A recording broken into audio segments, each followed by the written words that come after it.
வணக்க மக்களே, welcome to the fences show. இன்னைக்கு ஷோல நம்ம பார்க்க போறது ட்ரிகர் அப்படின்ற கொரியன் வெப் சீரிஸோட ரிவ்யூ. இந்த சீரிஸ் பாத்தீங்கன்னா நெட்ஃபிளிக்ஸ்ல தமிழ் டப்பிங்கோட அவைலபிளா இருக்கு.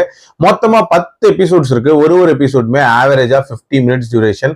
கொஞ்சம் பெரிய சைஸ் சீரிஸ் தான், அதனாலதான் பார்த்து முடிக்க லேட் ஆயிடுச்சு. இந்த சீரிஸ் கன்ஸ் அப்படின்ற தீம்ல நகரக்கூடிய ஒரு சீரிஸ். அதாவது கொரியாவை ஒரு கன் ஃப்ரீ கண்ட்ரியா வந்து அவங்க மெயின்டைன் பண்ணிட்டு இருக்காங்க.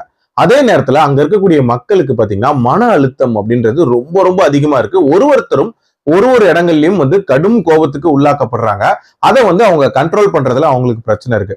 இந்த மாதிரியான கோவக்காரங்க கிட்ட கன்னு கிடைச்சா எப்படி இருக்கும், அந்த எண்ணத்தோட இருக்கக்கூடிய ஒரு ஆர்ம்ஸ் டீலர் தான் நம்ம வில்லன். சோ எல்லாருக்கும் கன்னை கொண்டு போய் சேர்க்கணும் அப்படின்ற கனவோட அவர் இருக்காரு.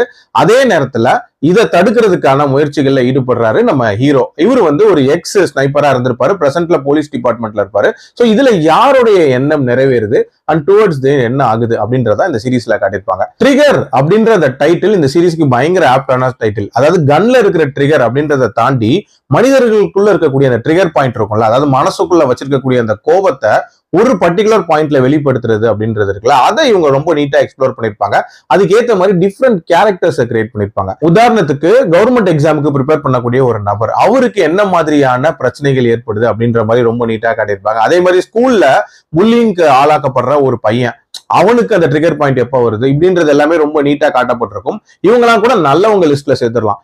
இதே மாதிரி இன்னொரு எக்ஸ்ட்ரீமையும் காட்டியிருப்பாங்க. அதாவது ஒரு செக்ஷுவல் அஃபண்டர் ஜெயில இருந்து வெளியே வந்திருப்பான். அவனை வந்து இந்த சொசைட்டி எப்படி பாக்குது அண்ட் அவனை ட்ராக் பண்றது அவனுக்கு பிடிக்காது. சோ அவன் கையிலயும் கன்னு கிடைச்சா என்ன மாதிரியான விஷயங்கள் பண்ணும் அப்படின்றதையும் ரொம்ப நீட்டா காட்டியிருப்பாங்க. அதே மாதிரி இந்த சீரீஸ்ல ஹீரோ வில்லன் இவங்க ரெண்டு பேருக்குமே பேக் ஸ்டோரிஸ் அப்படின்றது சிம்பிளா இருந்தாலும் ஓரளவுக்கு நீட்டாவே காட்டியிருப்பாங்க.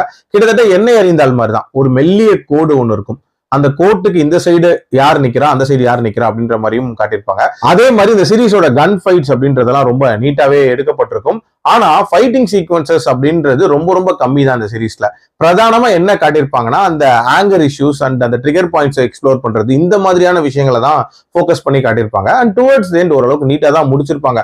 பட் ஸ்டில் 10 எபிசோட்ஸ்ல சொல்ல வேண்டிய ஒரு கதையா இது அப்படின்ற ஒரு மிகப்பெரிய கேள்வி இருக்கு. ஏன்னா பெரும்பாலான எபிசோட்ஸ் வந்து ஒரு மாதிரி ரொம்ப லேகா போன மாதிரியான ஒரு ஃபீல் தான் இருந்துச்சு.